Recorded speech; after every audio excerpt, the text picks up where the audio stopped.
Yesterday, of course, Bengals and Titans, Cincinnati put up 37 points. They come away with a double-digit victory. They're still in the playoff hunt. Everything is trending what would appear to be in the right direction. But again, just talking with you guys being Bengals fans, you feel defeated right now because you want them to win, but you want them to win a certain way, and that's just not that's not what is happening right now. But look, I don't want to get into a Zac Taylor's job security conversation like we do every week after a Cincinnati Bengals game. But I've said for the longest time that we've all agreed, I think, that Zac Taylor will be the head coach of the Bengals in 2025. But the caveat is always, to me, it's regardless of how the season ends from a record perspective or whether or not they make the playoffs at all. I think he'll be the head coach next year. The only thing I have said regarding Zac Taylor's future is the only way he's not the coach of next season is if the players quit on him, is if Joe Burrow quits on. That's the only way. And maybe not even then. I mean, I liked you guys' segment last week on Friday, and shout out to Reed for filling in for last minute. I really appreciate him stepping in like that. But, when you guys brought up like the power of Joe Burrow, how much power should you give Joe Burrow? The question could be how much power should you give him? My question is how much power does he actually have? And I don't mean that in a mocking way. I am curious his power, because if he does go into that front office and say we need to make a change up top, would that front office listen to him? But then you see things like on the sideline where I felt like him and Zac Taylor have always been on the same page. But we see this clip from yesterday where, of course, they're Joe Burrow looks furious. He's upset. You guys talked about it. He's had a great MVP caliber season, but he probably had his worst statistical season yesterday, just with those two turnovers, two uncharacteristic Joe Burrow turnovers.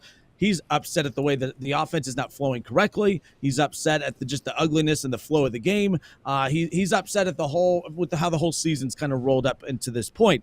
But we saw that frustration start to boil over on the sideline where he was just, dropping F-bombs. He's upset with Zac Taylor, maybe. I don't know. But here's what Joe Burrow had to say in the post game when he was asked, and I believe this question was asked to him by our guy Jay Morrison. Shout out to Jay, by the way. Jay had asked him, what was that altercation? What was that back and forth? It appeared to be a little heated. Here's what Joe Burrow had to say in the post game.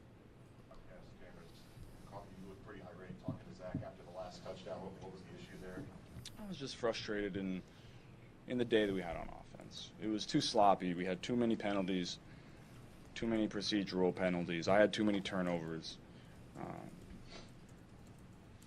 It was just a frustrating day on offense. Just a frustrating day on offense, and no doubt. Here's my look, and I'm consistent with this, so I don't want people to think I'm attacking Joe Burrow. I'm not. He's a great leader. There's no doubt about it. I remember last year when the Chiefs, coming off of that first Super Bowl that they had right before winning the back-to-back ones last year, they got off to a little bit of a slow start at the beginning of the season, and he was very frustrated. He's throwing his helmet on the sidelines. He's getting into it with coaches on the sideline, and I said, hey, you're paid to not show that kind of emotion on the sideline. I'm not saying you're not allowed to have emotion, to be upset and frustrated, but you are paid to have the players need to follow your lead, and they do. They follow Patrick Mahomes' lead. Players follow Joe Burrow's lead. But I don't want to see that out of a quarterback making that much money when you're paid to be the leader on the sideline. You put 37 points up yesterday. You scored a lot of points. The offense wasn't pretty, but, the offense is still very efficient, even though yesterday was still kind of sloppy. I just don't like that attitude from Joe Burrow on the sideline. That's your head coach, and you're showing him up on the sideline. I don't like that. This isn't, Joe Burrow needs to be cut, or this isn't any of that. I just don't like those blow-ups on the sideline. But it is something to take notice of, because if Joe Burrow's getting to that point where that frustration is boiling over at this point, man, I would hate to see if they lost that game yesterday. You'd hate to see if they lose to Cleveland this week, or if they miss the playoffs. Like, if Joe Burrow with 3 games left is this frustrated on the sidelines and it's starting to boil over to where you're having altercations with your head coach at this point, I don't like that. I would be concerned from a Bengals fan perspective at this point, because now I see why you guys are a little not like super excited about the possibility of the playoffs, because this team won yesterday. They put up 37 points yesterday. Your quarterback threw for a lot of yards, threw for 3 touchdowns, and is still upset. Nobody's happy with the current circumstances, and we saw that frustration start to boil over a little bit, Joe Burrow and Zac Taylor in the middle of the game against the Titans. Where I immediately jumped when I saw that clip, and obviously it's just taking guesses, fingers crossed that Hard Knocks delivers us the audio. That would be great. That's really all they're good for, so hopefully they give us that over the week, this week. But as soon as I saw that clip of Joe and Zac Taylor arguing on the sidelines, where I immediately jumped, and even with the lip readings that have come out, there's some guesses about maybe what he said. People saying that he clearly said embarrassing, F that. Some people saying we're 6-8, it's embarrassing, we're 6 and F and 8.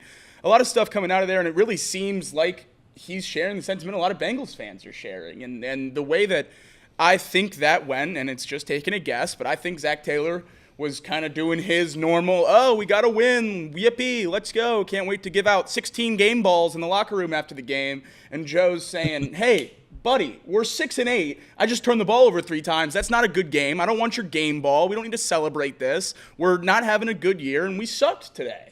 I think that's the frustration that's boiling over. The 5-8 and 6-8, and every win is so good, and it doesn't matter how it happens. And Zac Taylor's celebrating in the locker room. I think that's starting to get to Joe as well. I think that's really frustrating when you see a lot of other people that aren't as beaten down by the way the season has gone as you are. And we know Joe's one of the biggest competitors on the entire team, maybe in the entire league. And I think that's starting to boil over just with the losses. I would have more of a frustration if he wasn't getting upset on the sidelines. I think we can certainly have the debate about whether it's okay to yell at your coach, but, spiking the water bottle, spiking the tablet after throwing a turnover, I'm okay with all of that stuff. I think all of that emotion on the sideline is a good thing to see, especially when you're playing poorly. I would be a lot more upset if at 5-8, Joe throws an interception he's not happy with, watches it on the tablet, puts it down, and goes, oh, well, season's already over. Who cares if I made a bad play? That'd be a much bigger problem, in my opinion. So certainly conversation to be had about whether the time and place to have those discussions with your coach. And I think it's just frustration boiling over. I don't really take it much more of that. I do think this offseason is going to be a big telltale sign about how the future of Joe Burrow and Cincinnati could go, though. I think certain players in the Bengals going on Twitter, bragging about tackles and whatnot. I think that's just like the attitude you can't have right now. And I think that's the attitude that Zac Taylor instills in his teams. It's just, we're all doing okay. It's going to be okay. Here, we're the Bengals. Each week we're going to fight. And I think your point, Kenner, well, if you're not going to be happy about a win, then you're never going to be happy. It's just not the whole story. You can't paint this picture like the Bengals beat the Titans and that's it. That's not the reality of this situation. Of course you're usually happy after wins.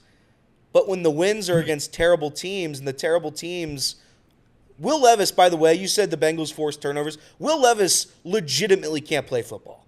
He's so bad at playing the quarterback position. There would be times, I forget who's broadcasting the game, that's on me.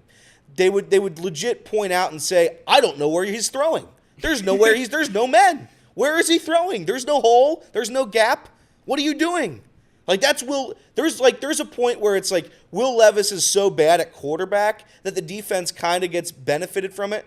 The offense, Joe Burrow, the turnovers have got to stop. They have to if they want to win. I guess if they want to win every game going forward, just stop the turnovers because there has been turnovers with Joe Burrow. Yeah. For the past couple of weeks. Not every turnover is the same. I get that. But it is a somewhat sizable issue, right? When we're talking about having to be perfect. It shouldn't be an issue, but it is.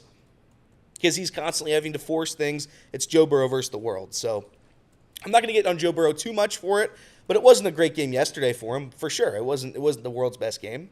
Even worse than the 3 turnovers for Levis, Gia Duddy was in attendance. So ex-girlfriend watches you throw 3 turnovers and get benched. That is a brutal, brutal place to be. But I sent it to Casey just so that people can see what you were talking about tweets, about making tackles. Jermaine Pratt after the game, Charlie Clifford said Jermaine Pratt's at a new career high in tackles, 119 on the season. Jermaine Pratt quote tweets it, but I don't tackle. 3 laughing face emojis. You're going to miss tackle. But I was terrible today. I'll be back next week. Believe that, blood emoji. Can't stop, won't stop, haters. Never stop. High Point NC. Boy, joy, love. Thanks, Jermaine. Usually charged Twitter with has like 3 missed tackles yesterday. 3 missed tackles yesterday. Usually Twitter has like a translate that thing at the bottom. I have no clue what the hell he just said. To be no, that was tough. But Chidobe Awuzie, ex-leader of the Bengals locker room, currently on the Titans, he decided to get in on the replies here, and I think this is what we're missing a little bit in Cincinnati. An immediate reply, shut up and get off Twitter. Thanks for still leading the team from afar, Cheeto. Big time shout out. We miss you, buddy.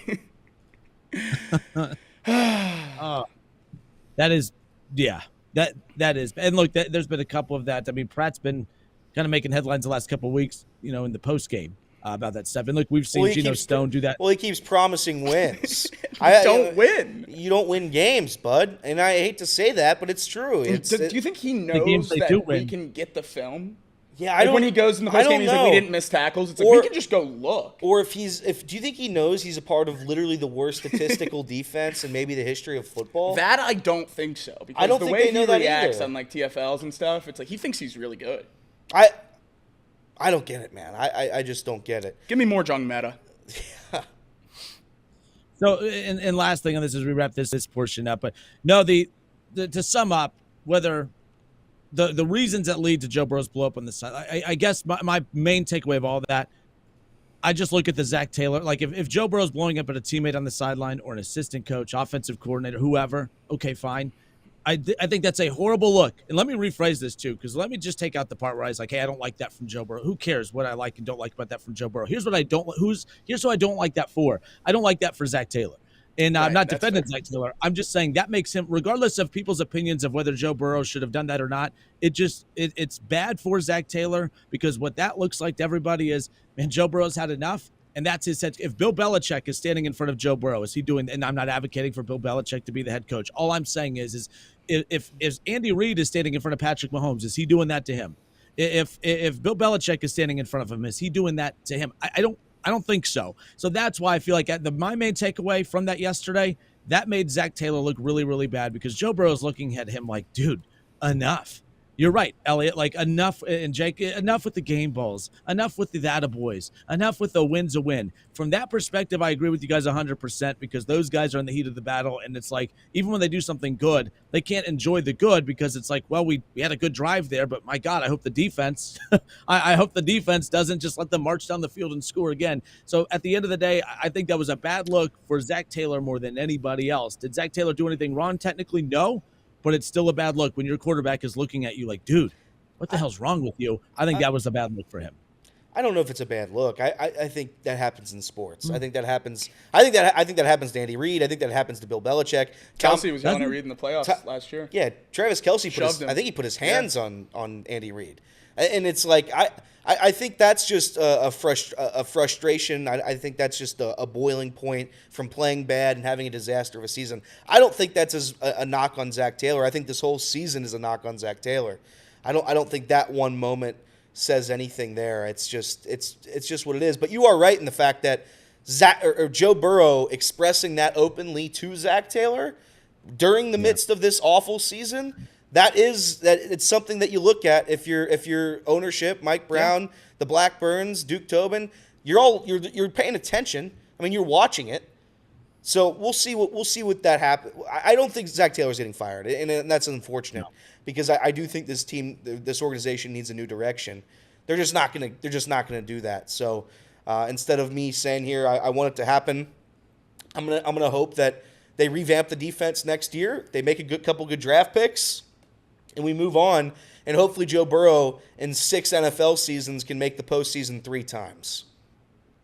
That is wild. Like, I mean, and season's not done. And that's where we're gonna step away for a few moments. When we come back, I know everyone's not feeling all jolly today. It's December, Christmas coming up in a week. Everyone's all sour pussing it up here today. I don't mean to be negative.